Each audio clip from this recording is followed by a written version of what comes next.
5절까지 말씀입니다. 마태복음 7장 1절에서 5절까지 말씀입니다. 신약성경 9페이지입니다. 저희 찾으셨으면 저희 한 목소리로 함께 읽겠습니다. 시작. 비판을 받지 아니하려거든 비판하지 말라. 너희가 비판하는 그 비판으로 너희가 비판을 받을 것이요 너희가 헤아리는 그 헤아림으로 너희가 헤아림을 받을 것이니라. 어찌하여 형제의 눈 속에 있는 티는 보고 내 눈 속에 있는 들보는 깨닫지 못하느냐. 보라, 내 눈 속에 들보가 있는데 어찌하여 형제에게 말하기를 나로 내 눈 속에 있는 티를 빼게 하라 하겠느냐. 외식하는 자여, 먼저 내 눈 속에서 들보를 빼어라. 그 후에야 밝히 보고 형제의 눈 속에서 티를 빼리라. 아멘. 네, 오늘은 이 아시타비라는 제목으로 이 말씀의 은혜를 나누려고 하는데요. 이 아시타비가 무슨 말인지 아시는 분도 계시겠지만 이 모르시는 분들을 위해서 이 설명을 드리자면 이 아시타비는 사자성어입니다. 그래서 나아 오를 시, 다를 타 아닐 비해서 나는 옳고 타인은 틀렸다는 뜻입니다. 같은 상황에 대해서 자신은 문제 삼지 않고 이 다른 사람을 비방하는 경우를 이르는 말이죠. 쉬운 말로는 우리가 잘 아는 말이 있죠. 바로 내로남불입니다. 내가 하면 로맨스, 남이 하면 불륜인 것이죠. 그래서 이 아시타비는 이 내로남불의 뜻을 이 한자로 번역해서 새로 만든 신조어인데요. 2020년에 교수신문이 선정한 이 올해의 사자성어에 선정된 사자성어였더라고요. 그런데 이 아시타비, 내로남불이라는 말은 2020년뿐만 아니라 매년 이 올해의 사자성어로 선정되어도 이상하지 않을 만큼 우리 주변에서 자주 듣게 되고 또 자주 이런 상황들을 경험하게 되죠. 가깝게는 우리가 매일 보는 뉴스에서도 이 정치인들의 말과 행동들을 통해서 쉽게 접할 수가 있습니다. 저는 개인적으로 저희 세 아이들을 보면서 이 아시타비를 경험하고 있는데요. 하루는 첫째가 이제 집에서 이제 시끄럽게 노래를 하고 있으면 둘째가 이제 시끄럽다고 그만하라고 화를 내거든요. 그런데도 첫째는 들은 채도 안 하고 계속 노래를 불러요. 그럼 결국 둘째가 참지 못하고 이 싸울 것처럼 누나한테 덤벼들거든요. 그런데 그 다음날 이번에는 둘째가 이 막내가 귀여워서 얼굴을 막 만지면 막내가 싫다고 하지 말라고 소리치거든요. 그럼 둘째는 이 자기도 누나한테 당한 게 있으니까 상대방이 싫어하면 그만해야 되잖아요. 근데 안 그러더라고요. 더 즐거운 표정으로 계속 괴롭혀요. 정말 신기하죠. 그래서 요즘 이렇게 애들을 통해서 이 퀴즈 탐험 신비의 세계를 경험하고 있습니다. 이런 어린아이들도 내가 하는 건 괜찮고 너가 하는 건 안 된다는 걸 알 정도면은 우리 인간 모두에게 이런 모습이 있다는 거겠죠. 그래서 삶의 무기가 되는 심리학이라는 책을 보면 심리학의 이런 아시타비와 같은 현상을 이 기본적 귀인 오류라고 부르는데요. 굉장히 말이 어렵죠. 그래서 기본적 귀인 오류라는 말은 이 타인의 행동을 외부의 영향은 전혀 고려하지 않거나 너무 적게 고려한 채 그것을 그 사람의 인성으로 설명하는 오류라는 것이죠. 하지만 타인이 아니라 이 자신이 대상이 될 경우에는 정반대로 생각을 합니다. 자신이 그와 같은 행동을 했다면 내 잘못이 아니라 모든 것이 상황 탓인 것이죠. 그래서 이러한 오류가 기본적으로 거의 모든 인간에게 인간관계에서 발견이 되기 때문에 기본적 귀인 오류라고 부르는 건데요. 나에게도 이런 오류가 있는지 확인해 보기 위해서 제가 어떤 상황을 예로 들어볼게요. 이제 내가 매일 차로 운전해서 출근을 하는 사람이에요.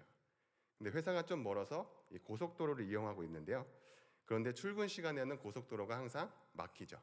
네, 그래서 이날도 꽉 막힌 고속도로에서 답답해하고 있었는데요. 사진을 보시면, 네. 근데 그때 어떤 차가 오른쪽 갓길을 쌩 하고 지나가는 걸 봤어요. 이때 이 갓길을 지나가는 차를 보면서 우리는 어떤 생각을 하죠? 생각하기 전에 욕이 먼저 나오시지 않나요? 저만 그런 건가요? 네. 혹시 이 상황에서 뭔가 급하게 가야 할 이유가 있겠지라고 생각하시는 분은 안 계시잖아요?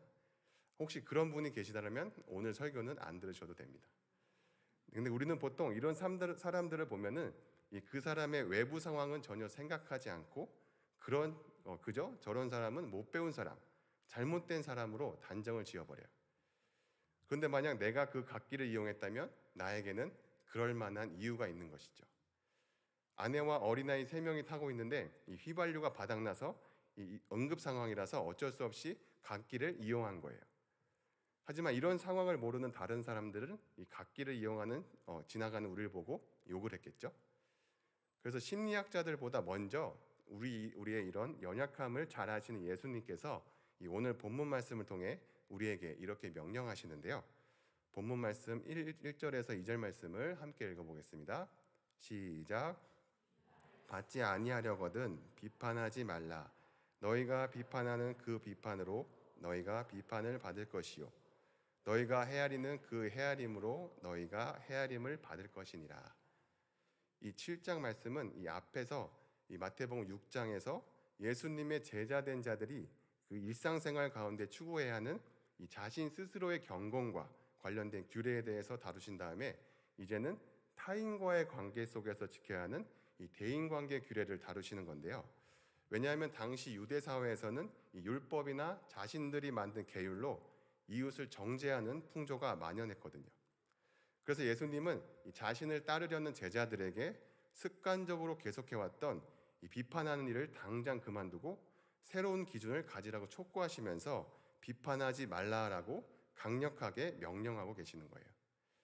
그런데 우리가 이 말씀을 들었을 때 마치 예수님이 이 모든 비판적 행위를 다 금지하는 것처럼 들리는데요.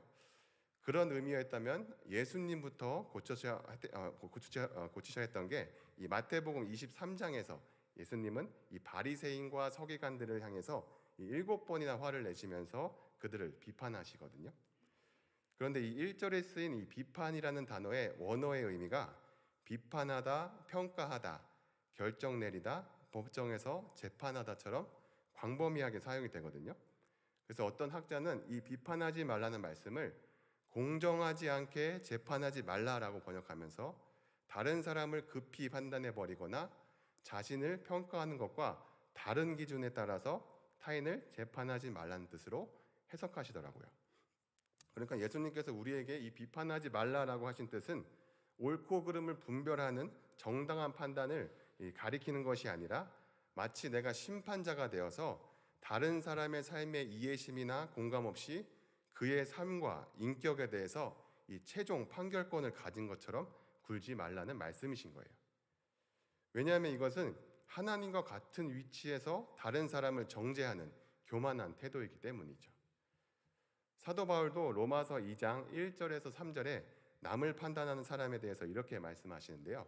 함께 읽어보겠습니다. 시작. 그러므로 남을 판단하는 사람아 누구를 막론하고 내가 핑계하지 못할 것은 남을 판단하는 것으로 내가 너를 정죄함이니 판단하는 내가 같은 일을 행함이니라. 이런 일을 행하는 자에게 하나님의 심판이 진리대로 되는 줄 우리가 아노라. 이런 일을 행하는 자를 판단하고도 같은 일을 행하는 사람아 내가 하나님의 심판을 피할 줄로 생각하느냐. 아멘.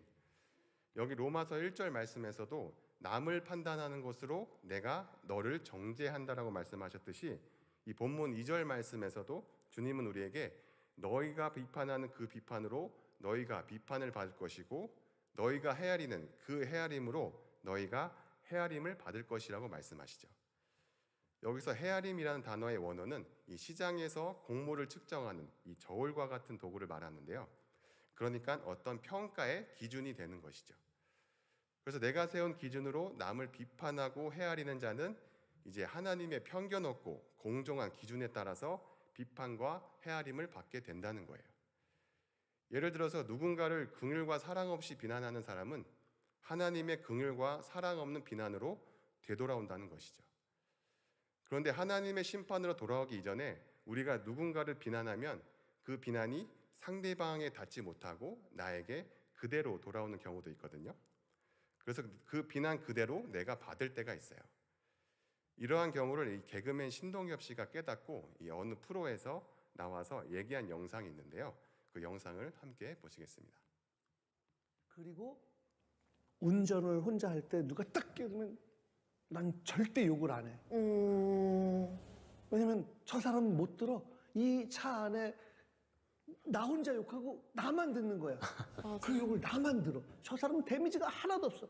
그래서 욕을 안 해. 아, 누가 바짝 끼어드는데 이렇게 힐끔 쳐다보는 것도 안 해. 옛날엔 했었지. 왜냐면 저 사람은 못 봐 나를. 나 혼자만 하고 가는데 그 전방 주시하지 않은 그 찰나에 내가 위험한 상황이 닥칠 수도 있으니까. 그쵸. 그래서 뭐 옛날부터 사회생활 하면서 내가 조금씩 경험하면서요. 깨달았던 거를 경험했던 거를 그렇게 지키면서 하려고 노력을 하는 거지.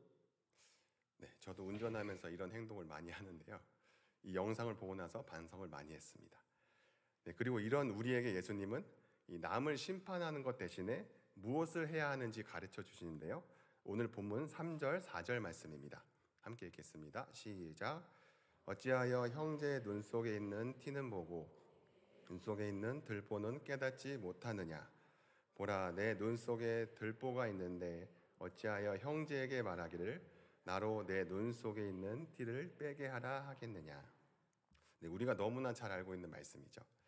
네, 예수님은 우리가 남을 비판하면 안 되는 이유를 우리가 쉽게 이해할 수 있도록 비유로 말씀해 주시는데요. 여기서 내 눈에 들어있는 들보가 무엇인지는 잘 아실 거예요. 혹시 모르시는 분들을 위해 사진을 준비해 봤는데요. 네, 저기 보시면 가운데 큰 두 개 통나무 같은 게 바로 들보입니다. 저렇게 큰 게 우리 눈에 들어가 있다는 것이죠. 그럼 이번에는 형제의 눈에 들어가 있는 티가 무엇인지 사진으로 보여드릴게요. 네, 보이시나요? 눈 안쪽에 하얀 게 티거든요. 잘 안 보이시죠? 네, 저렇게 큰 들보가 박혀 있는 사람이 눈에 보이지 않는 티를 보고 빼라고 한다면 얼마나 웃기겠어요. 그래서 3절, 4절 말씀을 문자 그대로 그림으로 그리게 되면 이렇게 되는 것이죠. 네, 들보가 박힌 사람이 티는 박힌 사람이 뭐라고 하는 것이죠. 그러니까 예수님은 지금 1절과 2절을 통해서 이웃을 심판하는 문제를 지적하시고 나서 이 말씀을 비유로 하신 이유는 남을 심판하고 있는 자신을 먼저 돌아보라고 말씀하신 거죠. 그런데 놀라운 거는 우리가 이 눈에 들보가 박혀 있음에도 불구하고 예수님이 이 말씀을 안 해주셨더라면 우리는 알 수 없었다는 건데요. 왜냐하면 우리는 평소에 내 안의 들보를 찾으려고 하지 않기 때문이죠. 내 안의 들보를 찾기 전에 내 눈에 들어오는 게 뭐예요? 바로 상대방의 눈에 들어있는 티가 보이는 것이죠. 그 티는 우리 눈에 잘 안 보이기 때문에 이 눈에 불을 켜고 집중해서 봐야 하거든요. 그런 것처럼 이 상대방의 잘못이나 오류를 눈에 불을 켜고 찾는 것이죠. 그런데 우리 눈에 큰 들보가 박혀 있기 때문에 타인의 눈에 뭐가 들어있는지 정확히 볼 수가 없는 것입니다. 이 구약 성경에서도 이 내 눈에 들보는 보지 못하고 이 남의 눈에 티만 본 유명한 인물이 있는데요. 누군지 아시나요? 바로 다윗입니다. 다윗은 우리가 잘 알다시피 하나님이 보시기에 악한 큰 죄를 범하였죠. 바로 해족 속 우리아를 전쟁에 내보내고 그의 아내를 빼앗아 아내로 맞은 것입니다. 이 사건이 있은 후에 하나님은 이 사무엘하 12장 1절에서 4절에 이 선지자 나단을 다윗에게 보내서 이 다윗이 범한 죄를 보게 하는 이야기를 들려주시는데요. 어느 성읍에 부자와 가난한 사람이 있었는데 부자는 양과 소가 많았지만 가난한 사람은 이 딸처럼 키우는 작은 암양 새끼 한 마리뿐이었습니다. 그러다 어느 날 나그네 한 사람이 부자에게 찾아왔어요. 그 부자는 자기를 찾아온 손님을 대접하는데 자기의 양이나 소는 아까워서 잡지 못하고 가난한 사람의 그 어린 암양을 빼앗아서 그 손님을 대접했어요. 이 나단의 이 이야기를 들은 다윗이 갑자기 열변을 토하는데요. 우리 그 말씀 함께 읽어볼까요? 사무엘하 12장 5절에서 6절입니다. 시작. 다윗이 그 사람으로 말미암아 노하여 나단에게 이르되 여호와의 살아계심을 두고 맹세하노니 이 일을 행한 그 사람은 마땅히 죽을 자라. 그가 불쌍히 여기지 아니하고 이런 일을 행하였으니 그 양 새끼를 4배나 갚아주어야 하리라 한지라. 다윗은 자신의 눈 속에 있는 들보는 전혀 보지 못하고 이 남의 눈 속에 있는 티만 보았습니다. 그리고 판단하고 정죄한 것이죠. 그런 다윗에게 나단이 이 하나님의 말씀을 전하자 그제서야 다윗은 자신의 들보를 보고 내 여호와께 죄를 범하였습니다라고 회개를 하게 되는데요.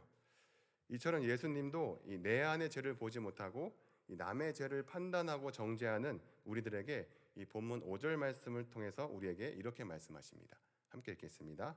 시작. 외식하는 자여 먼저 내 눈 속에서 들보를 빼어라. 그 후에야 밝히 보고 형제의 눈 속에서 티를 빼리라. 네, 내 죄를 보지 못하고 이 남의 죄만 판단하는 우리를 향해서 예수님은 이 외식하는 자여라고 말씀하세요. 지금까지 외식하는 자 하면은 서기관과 바리새인인 줄 알았는데 우리에게도 외식하는 자라고 말씀하시죠. 왜냐하면 이 외식을 뜻하는 이 헬라어가 이 연극을 하다, 꾸미다라는 단어에서 파생된 말이기 때문에 이 가면을 쓰고 자기가 아닌 다른 사람으로 생각하고 행동하는 이 연극 배우를 가리키는 말이었거든요. 그래서 성경에서는 이 단어를 남에게 보이기 위해 거짓으로 행동하는 사람이나 이 종교적 위선을 가리킬 때 사용되었는데요. 하나님의 말씀을 가리키는 자들이 먼저 말씀으로 자신을 돌아보고 남을 가르쳤어야 되는데 정작 자신들은 그 말씀대로 행하지 않고 율법으로 정죄만 했기 때문이죠. 말 그대로 내 안에 큰 죄가 있음에도 불구하고 나는 죄가 없고 거룩한 척하며 가면을 쓰고 연극을 한 거예요. 그런데 우리도 내 안에 들보를 빼지 않고 형제의 눈에 티를 빼려고 한다면 우리도 역시 외식하는 자이고 연극을 하는 자가 되는 것이죠. 정말로 이렇게 외식하는 자의 모습이 저에게도 예외 없이 있더라고요.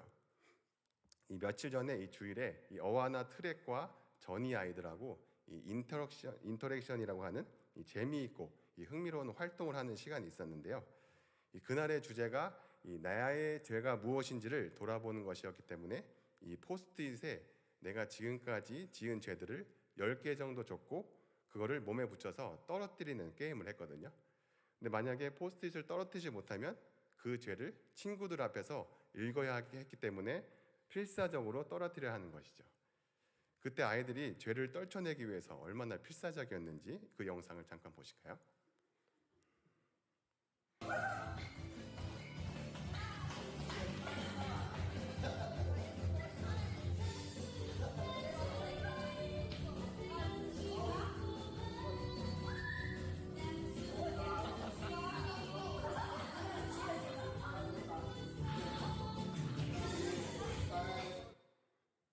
한 팀당 한 명씩은 포스트잇을 다 떨어뜨리지 못하고 이 친구들 앞에서 이 두세 개 정도의 죄를 드러내게 되었는데요. 그런데 이제 이 게임을 시작하면서 이제 아이들에게 포스트잇을 나눠줄 때 저는 아이들이 지은 죄가 많다고 생각해서 종이가 부족한 사람은 말하세요라고 했거든요. 근데 제가 평소에 저 아이는 지은 죄가 많을 것 같다라고 생각한 아이가 누군지 말씀 못 드리지만 저는 쓸 게 없는데요, 2개밖에 없어요라고 말하는 거예요. 저는 그때 너무 깜짝 놀랐습니다. 그 친구가 지은 죄가 없다고 말하는 것도 놀랐지만 제가 속으로 지은 죄가 2개밖에 없다고?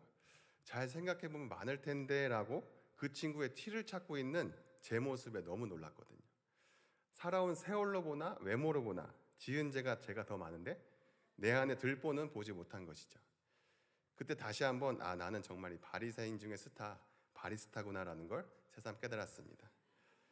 그리고 오늘 5절에서 예수님이 말씀하신 이 먼저 내 눈 속의 들보를 뺀 후에 밝히 보고 형제의 눈 속에서 티를 뺀다는 것이 얼마나 어려운 일인가를 알게 되었는데요.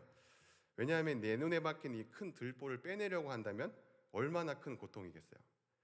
그런데 내가 그렇게 해서라도 이 형제의 티를 빼주기 위해서 또 바로 잡아주기 위해서 그 고통을 감수할 수 있다면 그것은 그 형제를 향한 사랑이 없이는 불가능한 것이죠.